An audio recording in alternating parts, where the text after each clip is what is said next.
Carolina Garcia, also known as APIA Art, is not just your typical mom or artist.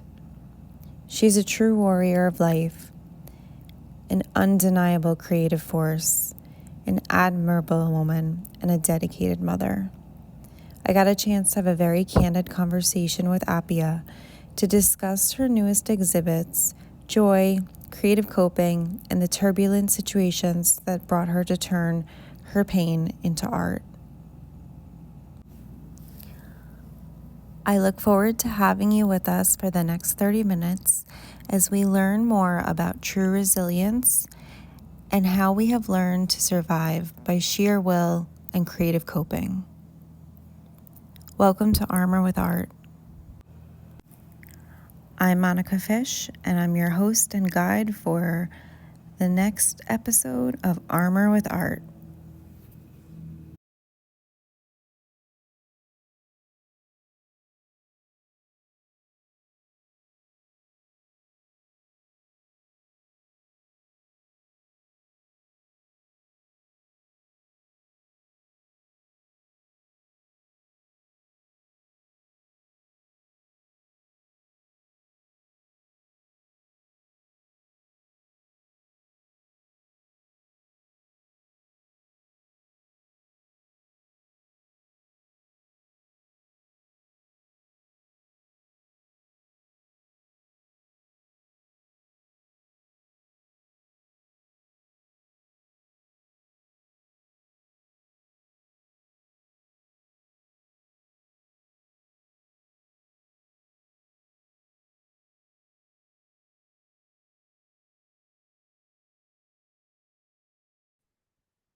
Hello there, Carolina.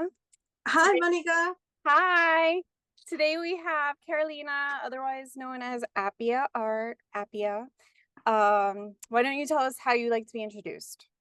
I am best known as APIA, which is actually a nickname derived from apio, which is celery in Spanish. And it's the whole little story that started like 25 years ago. But first of all, I just want to say thank you for inviting me. It's an honor to be invited, and I really appreciate you having me here. So thank you very much for that. Yes, thank you. Well, our Armory Art community is super important to me, and it's super important to help other artists who are displaying, which actually that is what caught my attention to invite you on, is that you have an exhibit right now going on at the Armory Arts in West Palm Beach. So you want to tell us a little bit about how that got started?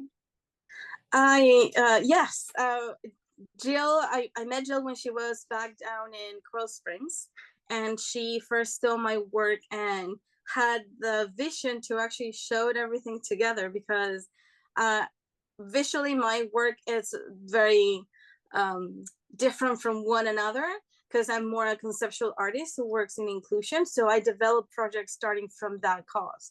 And then the techniques and everything, kind of like comes within the project. And if I have to learn something, I will learn that because it is for the project and the messaging and what I want to build for that. And so it's difficult to have people come board and understand that I'm not doing just abstract, I'm not doing realistic, I'm doing this conceptual thing where I want people having a space to have a conversation about inclusion. So, and Jill had that open mind, and she invited me to do that at Cool Springs. And now that she moved to the Armory, she invited me to showcase there. And since what happened at Coral Springs was over a year ago, and there were several things that evolved from that, and I already so the world of Hi and Hello, for example, increased, and now I have the stories behind the characters and the exaggeration of history that I started just as the miniatures with the augmented reality. Then I generated the woman artist through the ages, which is the installation, which is derived from, but it has a different concept behind it. So having a space big enough to showcase everything, and not having overcrowded, and then kind of like showcasing the yin and the yang and everything, the Armory is the perfect scenery for that. Absolutely. It is quite an amazing exhibition space. And I'm really glad that they showcased you. We're honored to have you there. And your work is so eclectic, and that is actually what caught me with you, is that you do have such a vast skill. Because you can notice when you view your work, I'm like, oh my gosh, she paints, she sews, she does this, she does that, she sculpts. Like everything was in there. And it was just really amazing to watch the pieces as I piece through the space. Are there any pieces that are truly your favorite that were the best for you to create, or the outcome was just something of a lot of pride for you? Well, I have a special like connection with the Hi and Hello world because I always say that the characters and the whole thing came as a gift to me.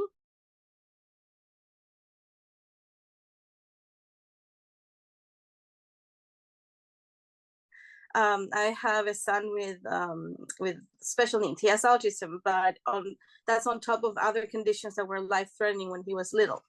So there was this moment when I was my whole family actually, well, not just me. So my support system, we were kind of like broken. Doctors were saying my son would not even survive, and it was really really hard, a hard period in my life. And then I remember being kind of like losing hope in a way, and having this blobs of colors coming to me.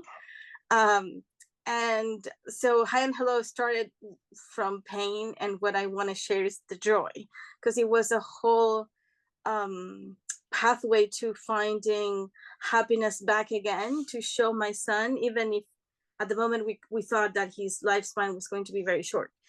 So we wanted to show, and I was speaking plurally because my husband and I were both in the same train, that his life was worth living, and that we were happier because he was in our lives. And so Hi and Hello, he's 15 now, he's doing great, he's out of life threatening anything. He's just an amazing teenager now. But that's where this whole thing originating, and it took me a long time to put it down. I have it in my head for a couple years before I actually drew the characters that were like helping me and lifting me and helping me to connect with joy, because I could not be sad. I have this amazing little boy now in my life, my son, and I wanted him to know that I was happy because he was in it. So they were helping me, and then I nicknamed them, because it was like, okay, you came to me, I'm nicknaming you the greetings, because you're not, like I feel like embrace. So the first welcome to a conversation is the greeting. So I said, okay, you're hi. That's why the world is named the Hi and Hello. Is hi, hello, konnichiwa, kuku, and all of that. And then later, when I created the stories, I had to give them names. They had names before they met me. So now they have the names, and then it was more intentional that the stories came to be. So I gave them things to be kind of like in charge of in their world. So Right. Lumi does color the sky. So the large painting, sunset and sunrise, the sun and all that, that is kind of like not me painting. It's Lumi painting, because it's the sky showing. And then everything that has to do with, the trees and the plants and all of that, that is Kael, which is also Ola, the purple one that looks like a crown. Lumi is the red one, though. Okay. So Hi and Hello is really close to heart because of that.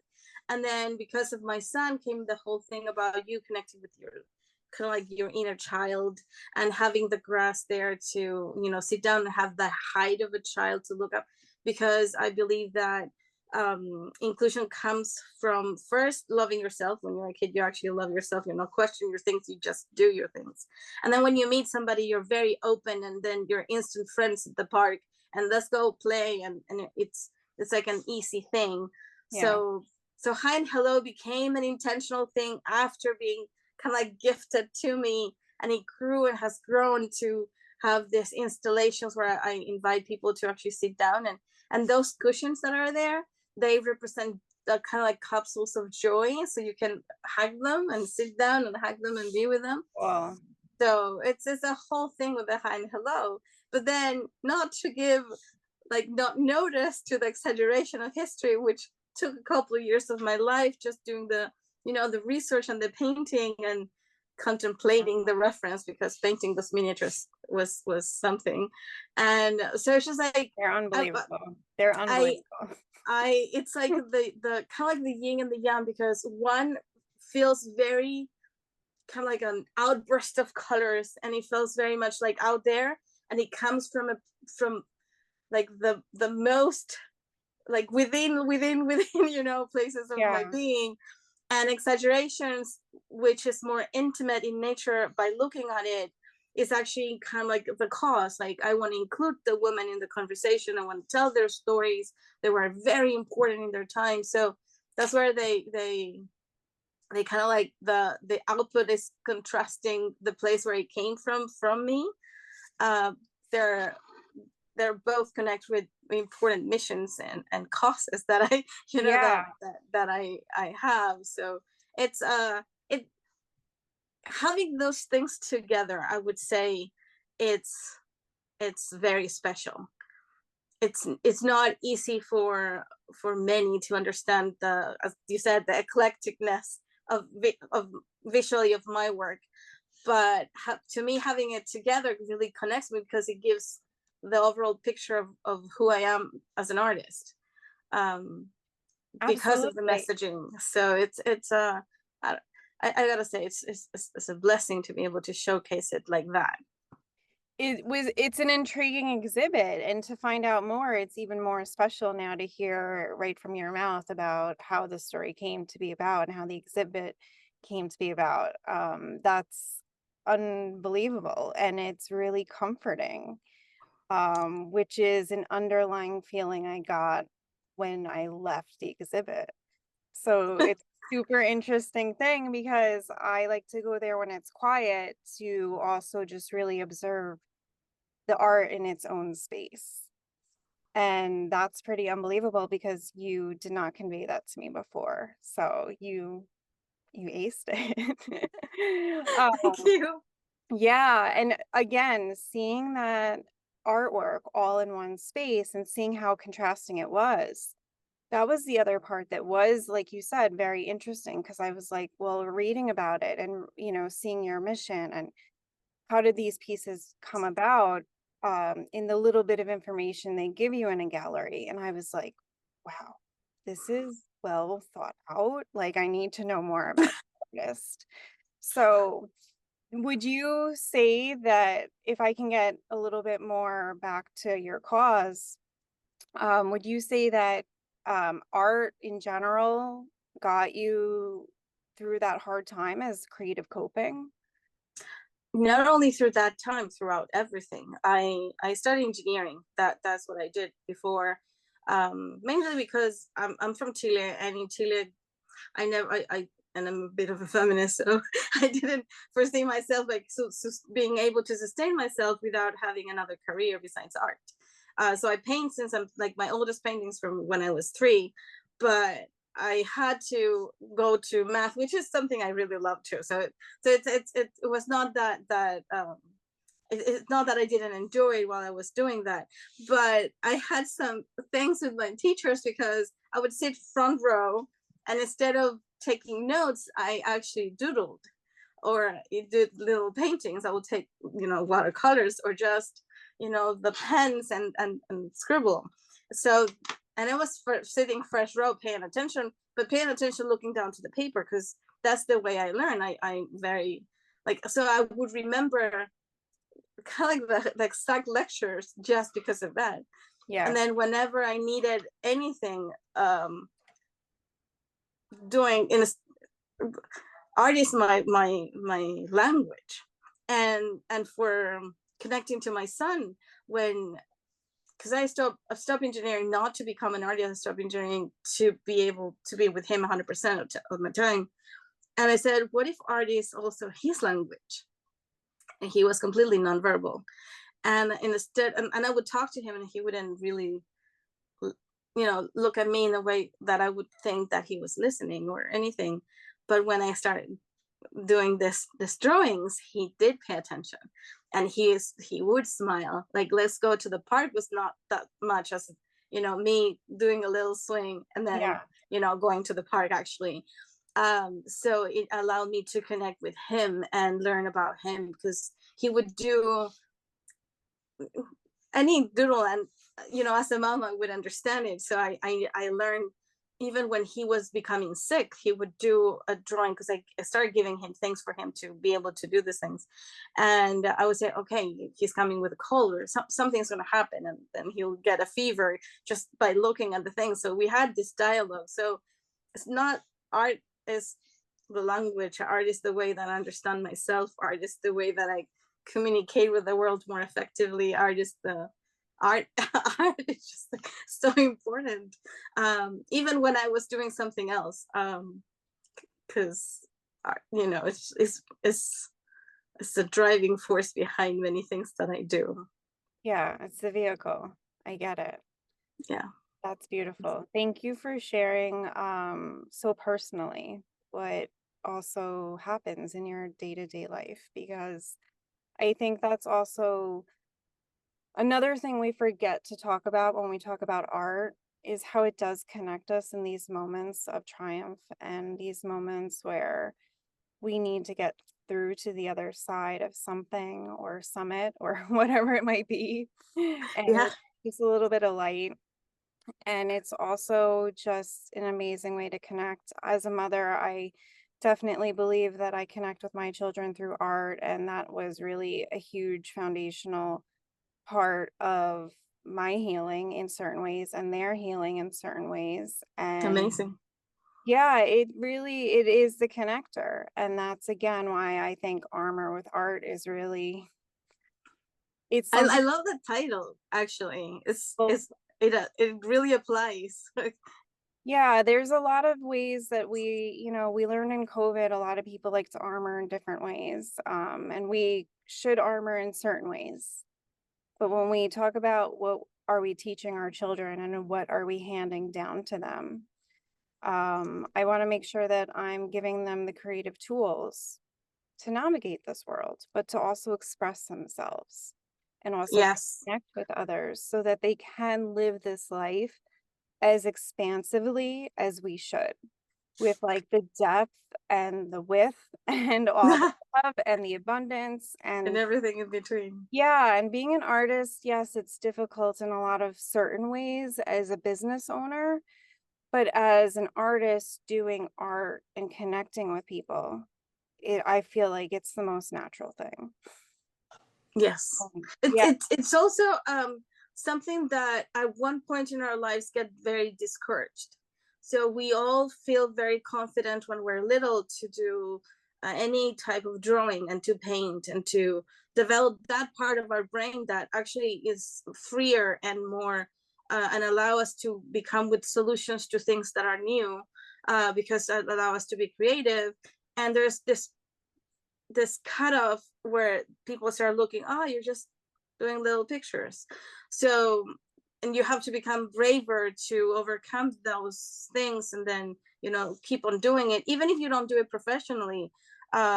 It gives you a connection to have a more like, as you said, like the width and the it's a broader spectrum of who you are as a human. Like your mind is not only rational, it's also creative.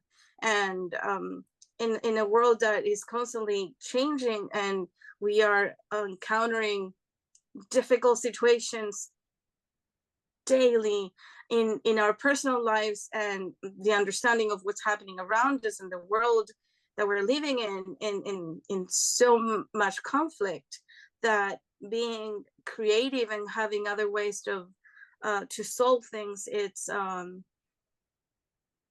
something that can give hope. So hope is something that as not only as individuals but as society, it can help us thrive and get out of dark places. And so I every time that I can, I encourage everybody. And when they tell me, oh, I don't know how to draw a stick figure, like, keep on doing, like, do it for yourself. Let's do And you don't it. want to show Yeah. it to anybody. It doesn't really matter, but it'll help you, even if it helps you just relax, because you'll stop Yeah. using one side of the brain, you start using the other one. It'll help you sleep better. So Absolutely. you know, so it's something that is a tool that gets kind of like discouraged. And I would say that everybody during the pandemic actually learned that it was the tool that kept us, sane. So I'm a firm believer that everybody, no matter the self-perceptive amount of skills they have, they should be doing something, some sort of craft that will help them, connect to the other side of their brain, that will give them hope when they feel that they're losing it. So yeah, that is the way I see it. Yeah. And the one thing that also art can solve problems, but I also think it's for the mind to rest, kind of like you said. It Yes. really, when our mind can rest, and even if it is just drawing the little lines, little stick figures, our brains are so amazing and they're constantly going. So the amount of information we're taking in daily, our brain also needs that time more than ever just to chill and relax. Yes. And Absolutely. if we are just drawing stick figures or word bubbles or whatever the art is, yarn, like other art, yarn, textiles, paint, sculpture, whatever it is, Yeah. even the sourdoughs that I saw people being creative with during COVID was pretty amazing too. Like there's so many things that can fall under this. Yeah. And that's where I think also in a modern world, we've really kind of lost touch with what art and creativity does for our soul, but what it does for our lives. Yeah. And I also agree with you. yeah, and how it helps us come up with solutions to other things. And it maybe isn't, we're diving into a plan on how we're to fix something. But when you, again, start the neuroplasticity, start those different brain waves, like you said, doodling while you were hearing lectures made you hear things better. Like there's so many more studies now that say that artists who do that, they remember things. And that's like, again, you were living it before it was a study. Thing So is, we need to this is something that also has been like important in my life. We need to love ourselves, and it has happened in the, I would say, couple decades or even more, that loving yourself became something, oh no, if you love yourself too much, you're becoming selfish. But the thing is, loving yourself has nothing to do with being selfish. Loving yourself is actually accepting who you are in as a whole, with flaws, with everything, and being more open. So when you are allowing yourself to be more creative, and then you are doing something that was not taught to you directly, is actually discovering who you are. And while you do any type of art or craft, then you have that time to, as you said, chill and relax, and then open up to your essence. And in that, then you can become a better human, sharing actually who you are, like we all have something to give to this society, to uplift it. And if you're always following whatever somebody taught you, then you don't have the opportunity to realize, this is my value, this is what I should be sharing with the world, and to make this place better. So that also has that, because I believe self-esteem drives you out of everything. Like you can be super smart, but if you don't love yourself, then you are not going to achieve much. And then if you believe in yourself, then you'll give time for you to learn whatever you need to learn to move forward. absolutely. And with art, you have that chance to open up to everything that is within yourself. So it connects because you start valuing who you are. Yeah. So Well, they say sometimes this happens, and I've seen it happen firsthand as a student. I've seen it happen as a mother. I've seen it happen to other children. But if you're constantly in trouble for something, you also look down upon that. And I always say sometimes that's our superpower. I was always in trouble for talking, and now I'm a speaker. And sometimes you might have been in trouble for drawing in the in margin. class. And that's also like your superpower. And that's the other thing. Like I like to teach kids that. I like to teach them that they know. They know who they are innately. And that is something that, unfortunately, sometimes certain circumstances or certain lives or whatever it might be are obstacles to them pursuing it, to just hold on to it. And that's the other reason, like, I think places like the Armory, and other places that might host different family crafts, but also exhibits, are so important for our children to have and to see. Because if Yeah, not, and expose them to different things. Yeah, that is as a mom, even though my son has special needs, and I have to, adjust and see situations beforehand, like if we're going to a gallery that's maybe not to the opening, although I try and all of that, but depending on the day, or you have to be, assertive and also, aware, but no, nevertheless, still he goes to museums and he loves it. yeah, He does art, and I encourage for him to be creative, and that I have seen how that has affected his self-esteem positively, and because of that he has been able to achieve things that we were told that he was not going to do. Like supposedly he was not going to talk, walk, or eat, like nothing. He was not going to do anything, and he does all of that and more. And so it's very admirable that who he has become in this short and very long at the same time 15 years of his life. And firsthand I've seen the transformation, how that has been very impactful. Having art in his life has been very impactful his his outcome. He's called the miracle child, like the his miracle boy quality of out life. of the hospital. Yeah. Yeah. Yeah. And he's happy and he smiles, and I don't see that very often in kids that have any condition, and I believe it has to do with him being able, or not able, but having the space to create and have the time to discover also who he is, and to value himself for what he is able to achieve on his own.